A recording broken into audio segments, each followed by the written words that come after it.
Hi hello வணக்கம் and welcome to Agnes Creations. இன்றைக்கி நம்ம சேனல் நம்ம பார்க்க போகிறது கோதுமை மாவில் நல்ல பூரி வந்து உப்பலாக எண்ணெய் குடிக்காமல் நல்லா சாஃப்டாகவும் எப்படி பண்ணுறது அப்படின்னு தான் பார்க்க போகிறோம். ஒரு 2 கப் அளவுக்கு கோதுமை மாவு எடுத்துக்கோங்க.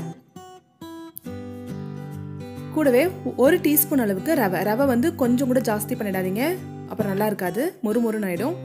அப்புறம் உப்பும் எண்ணெய் வந்து சும்மா 1 டீஸ்பூன் அளவுக்கு சேர்த்துட்டு இதை ஜஸ்ட் வந்து மிக்ஸ் பண்ணிக்கணும். மிக்ஸ் பண்ணிவிட்டு கொஞ்சம் கொஞ்சமாக தண்ணீர் விட்டு, நார்மல் வாட்டர் தான், கொஞ்சம் கொஞ்சமாக தண்ணீர் விட்டு நம்ம வந்து இதை கொஞ்சம் டைட்டாக பிசைஞ்சுக்கணும். ரொம்ப லூஸாக இருந்தது அப்படின்னா எண்ணெய் குடிக்கும். தண்ணி நிறைய சேர்த்து லூஸாக சப்பாத்தி மாவு மாதிரி பிசைஞ்சிங்கன்னா கண்டிப்பாக எண்ணெய் குடிக்கும். கொஞ்சம் டைட்டாகவே இருக்கட்டும், ஏன்னா குட்டி குட்டியாக தான் போட போகிறோம். ஸோ எண்ணெய் வந்து குடிக்காது. இப்போ வந்து ஒரு 15 மினிட்ஸ் ரெஸ்ட் டைம் கொடுத்துட்டு இந்த மாதிரி உருண்டை ஊட்டி வச்சுக்கணும். வச்சுட்டு நம்ம குட்டி குட்டியாக நம்ம தேய்ச்சிக்கணும். தேய்ச்சிக்கிறதுல தான் இருக்குது. ரொம்ப தின்னாக தேய்ச்சிங்க அப்படின்னா மெல்லிஸாக இருக்கும். இது வந்து கொஞ்சம் திக்காக தேய்ச்சிங்க அப்படின்னா நல்லா உப்பி வரும்.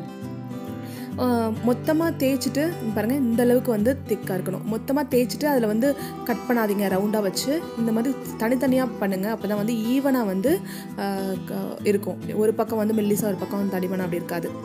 இப்போ நம்ம நல்ல சூடான எண்ணெயை நல்லா சூடு பண்ணிவிட்டு அதுக்கப்புறம் லோ ஃப்ளேமில் வச்சிடணும் ஸ்டவ்வை. அதுக்கப்புறமா வந்து பூரியை போட்டு எடுக்கணும்.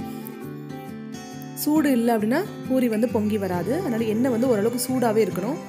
பாருங்கள், சூப்பராக வந்து நம்மளோட பூரி ரெடி ஆகிடுச்சு. பிகினர்ஸ்க்கு நான் சொல்ல வேண்டியது வந்து ஒன்று வந்து நம்ம ரவை சேர்க்குறோம். ரவை வந்து கொஞ்சம் நேரம் பூரி வந்து உப்பலாகவே இருக்கிறதுக்கு உதவும், வேறு எதுக்கும் உதவாது. ரெண்டாவது வந்து பிசையும் போது மாவு ரொம்ப லூஸாக பிசையாதீங்க. தண்ணி நிறைய இருந்தது அப்படின்னா மாவில் எண்ணெய் நிறைய குடிக்கும். மூணாவது, சின்ன சின்ன உருண்டைகளாக தண்ணி உருண்டைகளாக எடுத்து ஈவனாக நம்ம உருட்டும் போது நல்லா இந்த மாதிரி உப்பும், இல்லைனா வந்து உப்பாது. நீங்களும் ட்ரை பண்ணி பார்த்துட்டு எப்படி இருக்குன்னு சொல்லுங்கள். வீடியோ பார்த்த அனைவருக்கும் ரொம்ப நன்றி.